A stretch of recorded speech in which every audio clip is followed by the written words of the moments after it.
तर एक महत्त्वाची बातमी आहे, शेअर मार्केटमध्ये घुसण्याचा प्रयत्न सुद्धा या मराठा आंदोलकांनी केलेला आहे।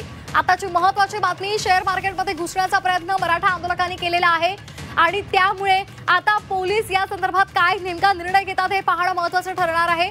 पोलिसांनी आतापर्यंत समजुतीचा खरं तर पवित्रा घेतलेला होता, रास्ता रोको करण्याचा प्रयत्न सुद्धा केलेला होता, रस्त्यामध्ये ठिय्या मांडण्याचा प्रयत्न केलेला होता, त्या आंदोलकांना सुद्धा समजूत घालून पोलिसांनी हटवलेला आहे आणि आता मुंबईमधल्या शेअर मार्केटमध्ये घुसण्याचा प्रयत्न सुद्धा या मराठा आंदोलकांनी केलेला आहे।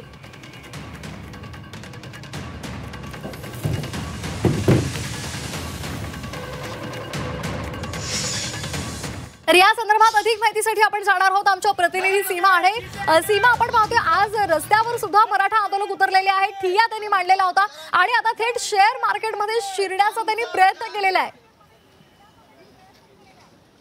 नक्कीच माझ्या मागे जर बघितलं तर बीएससीच्या इमारतीमध्ये आंदोलकांनी जाण्याचा प्रयत्न केला। त्या ठिकाणी उपस्थित सिक्युरिटी गार्डला त्यांनी सांगितलं की आम्ही सुद्धा शेअर होल्डर आहोत, आम्ही सुद्धा या ठिकाणी इन्व्हेस्ट करतो, त्यामुळे आम्हाला ही इमारत बघायची आहे, आम्हाला आतमध्ये जाऊ द्या, आमचा सुद्धा अधिकार आहे। अशा प्रकारचा संवाद त्यांनी सिक्युरिटी सोबत साधला। मात्र सिक्युरिटीने कोणत्याही इमारतीमध्ये त्यांना जाण्याची परवानगी जी आहे ती दिलेली नाही आणि आता या ठिकाणी या परिसरामध्ये जे सिक्युरिटी गार्ड आहेत ते सगळे अलर्ट मोडमध्ये आलेत आणि त्यांना आतमध्ये जाऊ देण्याची परवानगी जी आहे ती दिली जात नाही। मात्र जेव्हा ते आतमध्ये घुसले, मतलब शेअर मार्केटच्या इमारतीच्या जेव्हा त्या परिसरामध्ये आले तेव्हा कोणाचंही लक्ष त्यांच्याकडे गेलेलं नव्हतं। मात्र आता या संपूर्ण परिसरामध्ये सिक्युरिटी अलर्ट मोडमध्ये आल्याचं पाहायला मिळत आहे। त्यांचं असं म्हणणं आहे की आमचा सुद्धा अधिकार आहे, आम्ही या ठिकाणाहून शेअर खरेदी करतो, आम्ही शेअर होल्डर आहोत, आम्हाला सुद्धा आतमध्ये जाऊ द्या आणि मराठा आरक्षणाच्या संदर्भात आणि मनोज जरांगे पाटील यांच्या समर्थनार्थ या ठिकाणी घोषणाबाजी जी आहे ती दिली जाते। मागील 3 दिवसांपासून आपण जर पाहिलं तर मनोज जरांगे पाटील यांच्या नेतृत्वाखाली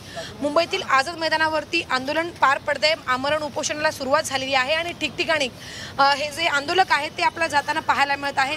दक्षिण मुंबई ही संपूर्णपणे मराठा आंदोलकांनी व्यापलेली आहे। ठिकठिकाणी म्हणजे प्रायव्हेट ठिकाण असेल किंवा मग सरकारी कार्यालय किंवा मरीन ड्राईव्ह असेल, या संपूर्ण परिसरामध्ये आपल्याला फक्त मराठा आंदोलक पाहायला मिळत आहे आणि आता बीएससी या परिसरामध्ये सुद्धा मराठा आंदोलक घुसलेत आणि आतमध्ये जाण्याचा त्यांनी प्रयत्न केला। मात्र सिक्युरिटी गार्डने त्यांना अडवलं आणि आतमध्ये जाऊ दिलं नाही, फक्त आतमध्ये कर्मचारी जाऊ शकतात असं त्यांना सांगितलं आणि त्यानंतर त्यांना माघारी जे आहे ते यावं लागलं। मात्र त्यानंतर जेव्हा त्यांना आतमध्ये जाण्याची परवानगी दिली नाही त्यानंतर या संपूर्ण परिसरामध्ये घोषणाबाजी द्यायला सुरुवात त्यांनी केलेली होती। एकच मराठा लाख मराठा अशा घोषणा सध्या यांच्याकडनं दिल्या जात आहेत। ठिकठिकाणी आपण जर पाहिलं तर सकाळपासूनच अगदी रास्ता रोको आंदोलन असेल किंवा घोषणाबाजी असेल ही आपल्याला संपूर्ण दक्षिण मुंबईमध्ये पाहायला मिळत आहे। आता मात्र बीएससी मध्ये जाण्याचा प्रयत्न मराठा आंदोलकांनी केल्याचं पाहायला मिळत आहे। धन्यवाद सीमा दिलेल्या या सविस्तर माहितीसाठी।